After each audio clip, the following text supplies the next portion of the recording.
Video के starting में हमें एक चाइनीज कपल को दिखाया जाता है। ये लोग अभी नए नए ही कनाडा शिफ्ट हुए थे। दोनों ही काफी ज्यादा उदास भी लग रहे होते हैं। एक लेडी को दिखाया जाता है जो अपने नरम नरम हाथों से मैदे को बड़े प्यार से रोल कर रही होती है और फिर उसे काट कर बेलन से गोल बनाती है। फिर उसमें पनीर की स्टफिंग करके पकने के लिए छोड़ देती है और जब मोमोज बनकर तैयार हो जाते हैं तो वो उसे अपने हस्बैंड को देती है। मोमोज एक चाइनीज डिश है जिसे बाओ भी कहा जाता है। उनके हस्बैंड ऑफिस के लिए लेट हो रहे होते हैं तो जल्दी से कुछ ही मोमोज खाकर चले जाते हैं और जैसे ही वो लेडी बचे हुए मोमोज को खाने लगती है तो अचानक से उन्हें कुछ फील होता है और वो जल्दी से अपने मुंह से उसे फेंकती हैं। तो वो एक कटोरी में जाकर गिरता है, यानी एक किस्म की बास्केट में जिसमें वो मोमोज लाई थी। उस मोमोज के छोटे छोटे हाथ पैर भी निकल आते हैं और फिर वो रोने लगता है छोटे बच्चों की तरह। वो लेडी उसे अपने प्यारे प्यारे हाथों से उठाती है तो वो बहुत खुश हो जाता है, जैसे उसे अपनी माँ ही मानने लगा हो, और फिर उसके फेस के साथ अपना फेस रब करने लगता है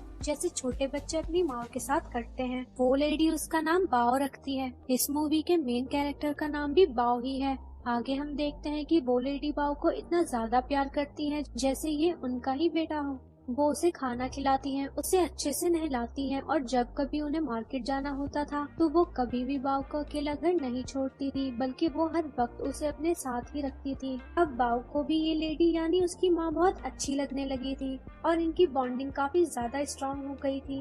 अब जैसे जैसे बाओ बड़ा होने लगा तो उस लेडी को उसकी काफी फिक्र होने लगी, क्योंकि बाओ मैदे से बना था जिसकी वजह से वो बहुत नरम और कमजोर था और कभी कभी बाओ भागते भागते गिर भी जाता था या अगर उसे कोई चीज लग जाती थी तो उसकी शेप खराब हो जाती थी। इसलिए वो लेडी उसका काफी ज्यादा ख्याल रखती थी और कोशिश करती थी कि वो हर वक्त उसके साथ रहे। नेक्स्ट डे वो लेडी बाओ को फिट रहने के लिए योगा सिखाती है और वहीं कुछ बच्चे फुटबॉल खेल रहे होते हैं तो उन्हें देखकर बाओ को भी खेलने का मन करता है और वो उन बच्चों के पास जाता है कि गलती से फुटबॉल बाओ को ही लग जाती है और उसका शेप खराब हो जाता है। वो लेडी उसे उठाती है और उसे वहाँ से लेकर चली जाती है और उसे ये समझाती है कि वो फुटबॉल ना खेले, मगर बाओ तो उनकी एक बात नहीं सुनता और उनसे नाराज हो जाता है। लेकिन वो लेडी तो उसके भले के लिए ही कह रही होती है ताकि उसे चोट ना लगे। ऐसे ही दिन गुजरते गए। बाओ बड़ा होने लगा और अब उसके बिहेवियर में चेंजेस आने लगे। वो अपनी माँ को अकेला कर कमरे में बैठकर घंटों घंटों अपने दोस्तों से फोन पर बातें किया करता था।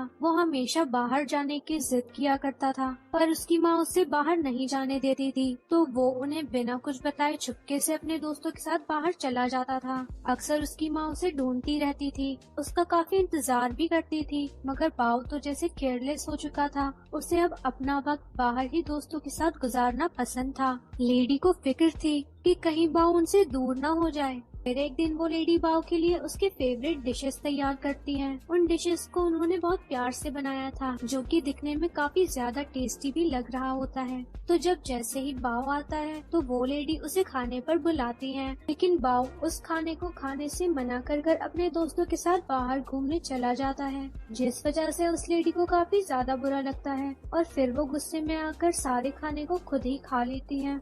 अब बाओ रोज अपने दोस्तों के साथ बाहर ही चला जाया करता था। वहीं दूसरी तरफ वो लेडी हर रोज उसके घर वापस आने की राह देखती थी।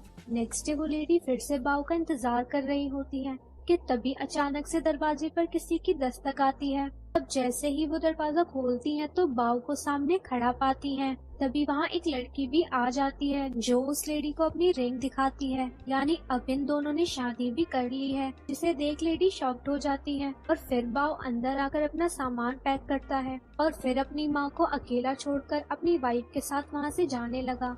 लेडी बाओ को घर छोड़कर जाने से रोकती है। अपने बेटे को खुद से दूर जाता देख उनकी आंखों में आंसू आ जाते हैं, लेकिन वो फिर भी नहीं रुकता। तो तब वो लेडी गुस्से में आकर बाओ को खा लेती है और फिर उन्हें एहसास होता है कि ये उन्होंने क्या कर दिया। जिसे उन्होंने इतनी मोहब्बत से अपने बच्चे की तरह पाला था, उसे मोमोज समझकर खा लिया।